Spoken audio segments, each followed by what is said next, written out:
Hey everyone, welcome to another episode of Let's Lead. Today we will be talking about another problem, that is sum of all subset XORs. Okay, the problem is very simple. If we talk only in terms of programming it, but before that, let's quickly go ahead and discuss more about the problem. The problem states that the XOR total of any array is defined as the bitwise XOR of all its element, or 0 if the array is empty. Okay. So I'll not go deeply into the mathematics. There are two solutions for this particular problem. One solution is obviously very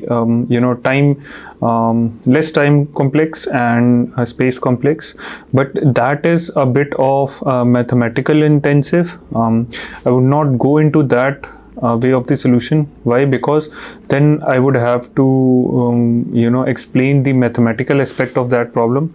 That aspect is a bit complex, so I will attach a very good Medium article on that answer which has been explained into the description. Please feel free to look into that article and understand the mathematical aspects of this problem. If you are able to understand it, this problem is very easy. You can implement that approach. The approach here we'll be using is more specific to Python. We will be using the certain libraries very specific to Python. Okay, but if you are able to understand the logic behind it, you can implement using other programming languages as well. Okay, so the problem states that, let's say we are given an array. We need to get all the possible subsets of array. For example, let's say the input array is 1, 3. Okay, the possible subsets are: first a blank subset, second could be single 1, third could be single 3, and fourth could be 1, 3. Okay, now we need to compute the XOR of each of these subsets and then take a sum of it. Okay, and that sum will be our answer. Now in Python, I'll quickly say in Python, to compute XOR, bitwise XOR of x and y, what we can do is we can do it like this. Okay, x kind of raised to the power y. Okay, but it is not raised to the power. It's like we need to do it this way. Okay, so now once this is known, I'll talk about two methods inside the ITIL tools library. Okay, if you are familiar with this library, this gives us ability to perform various complex operations on any iterable object. So first function within this library is of combinations.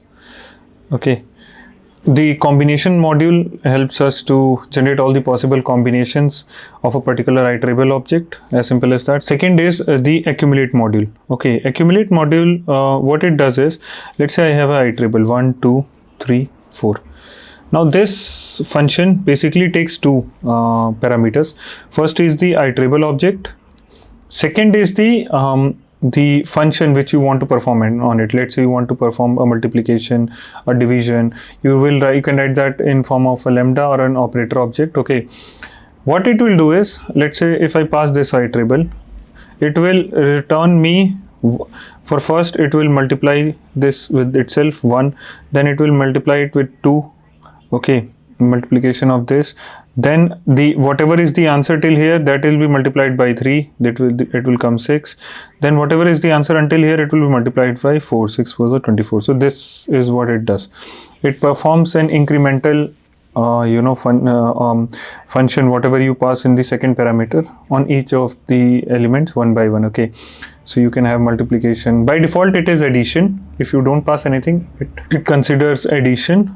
If you pass the required operator, it will take into that consideration. Okay, so that is what we will be doing. Let's quickly go ahead and discuss its implementation. Okay, talking about the implementation is fairly simple. As I said, we need to import two functions from the ITIL tools module. Okay, from ITER TOOLS import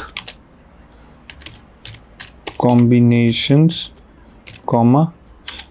accumulate. Okay, these two.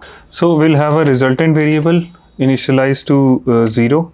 Okay, after that we need to start an iteration for I in range 1 to len of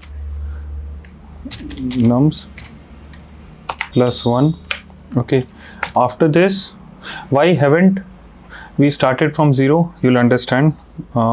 For a array in combinations, okay, I pass nums array comma I. Now here I is this combination function basically takes in two parameters. First is the iterable, and second is nothing but each time, like how many values or how many elements you want to consider to create a combination. Like first I'll pass 1. Okay, that's why I started from 1 here. 0 is like only blank objects will be there.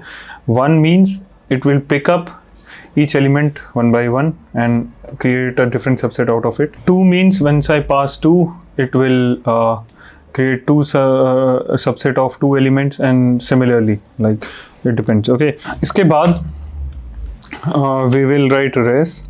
Okay, इसमें हमें बस plus करते जाना है. अब क्या plus करते जाना है? लिस्ट हम एक जनरेट करेंगे जो कि एक्यूमुलेट फंक्शन जनरेट करेगा. एक्यूमुलेट, ओके, जो कि 2 पैरामीटर्स लेता है. जैसे मैंने कहा था, एक आइटरेबल ऑब्जेक्ट और एक फंक्शन ऑपरेटर. हमें क्या करना है, तो हम उसकी जगह लिख देंगे एक lambda function, lambda x, y, और ये क्या करेगा, x कैप y.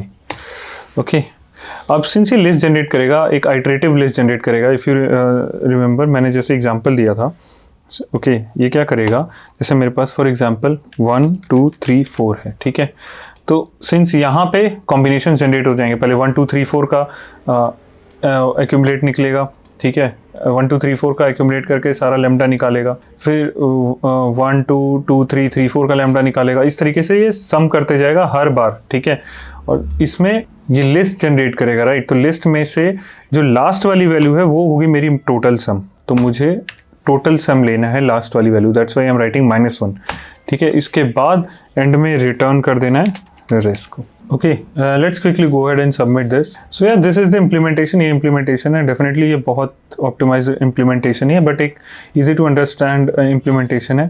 जिसकी दूसरी मैथमेटिकल इंटेंसिव अप्रोच है, उसका लिंक मैं डिस्क्रिप्शन में दे दूंगा. Please go ahead and understand it and try to implement it if you see fit. Otherwise, this is okay enough. Okay, so thank you so much, and I'll be back with another episode.